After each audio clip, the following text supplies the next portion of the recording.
नाशिकमध्ये आयोजित करण्यात आलेल्या पहिल्या आदिवासी साहित्य संमेलनात आयोजकांची चांगलीच फजिती झालेली आहे। कारण या कार्यक्रमाला मुख्य अतिथी म्हणून, कार्यक्रमाचे अध्यक्ष म्हणून नरहरी झिरवाळ येणार होते। मात्र माजी मंत्री नरहरी झिरवाळ हे सध्या आपल्या स्वीय सहाय्यकाच्या आणि आपल्या विभागातील लिपिकाच्या एकूणच लाचलुचपत प्रकरणामध्ये चांगलेच चर्चेत आलेले आहेत आणि त्यामुळे झिरवाळ यांनी या कार्यक्रमाला येणं टाळल्याचं बघायला मिळत आहे। पहिला आदिवासी राज्यस्तरीय आदिवासी सांस्कृतिक संमेलन नाशिकमध्ये आयोजित करण्यात आलं होतं आणि या ठिकाणी आज झिरवाळांच्या उपस्थितीमध्ये या कार्यक्रमाचं उद्घाटन होणार होतं। मात्र झिरवाळ स्वतः या ठिकाणी अनुपस्थित राहिलेले आहेत आणि त्यामुळे आपण बघू शकतो की रिकाम्या खुर्च्या ज्या आहेत त्या या ठिकाणी आपल्याला बघायला मिळत आहेत। आयोजकांच्या वतीनं अत्यंत जय्यत अशी तयारी जी आहे ती कार्यक्रमाची करण्यात आली होती। मात्र ऐन वेळेला नरहरी झिरवाळ यांनी कार्यक्रमाला अनुपस्थिती लावली आणि त्यामुळे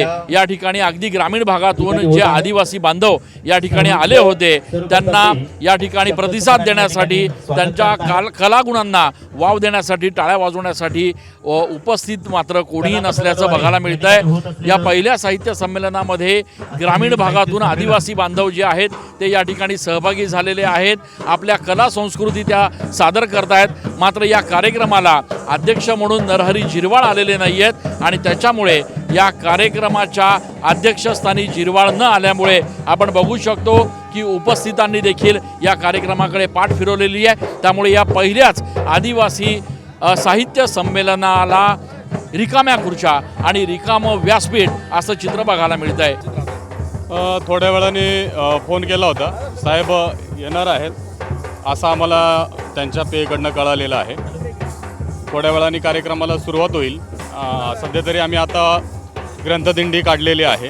साहेब कार्यक्रमाला निश्चितपणाने भेट देतील। कार्यक्रमाची वेळ सकाळी 11ची होती, आतापर्यंत कोणीच या ठिकाणी आलेलं नाहीये का बरं? साहेबांचा मला वाटतं दिल्ली दौरा होता, दिल्ली दौरा ते आटपून आज येत आहेत आणि हा कार्यक्रम अटेंड करतील असं आम्हाला वाटतं। संपर्क झालाय का?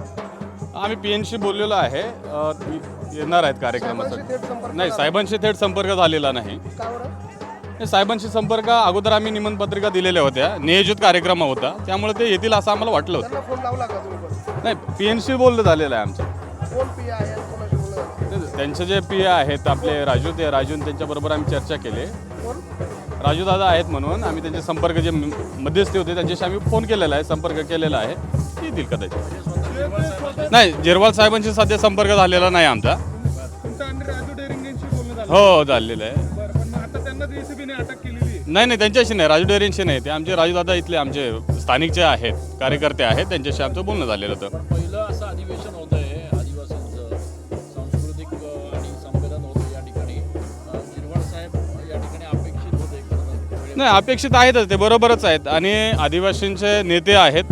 आदिवासींच्या साहित्याबद्दल त्यांना जाण आहे। मौखिक जरी असले की लिखित जरी स्वरूपात नसलं तर मौखिक त्यांच्याकडे भरपूर साहित्य आहे आणि ते एका चळवळीचे कार्यकर्ते आहेत, त्यामुळे ते कार्यक्रमाला येतील आणि त्यांच्या शुभेच्छा आहेत आम्हाला। पंकज ठाकरे। कॅमेरा पर्सन आकाश येवलेसह मी चंदन पूजाधिकारी, TV9 मराठी।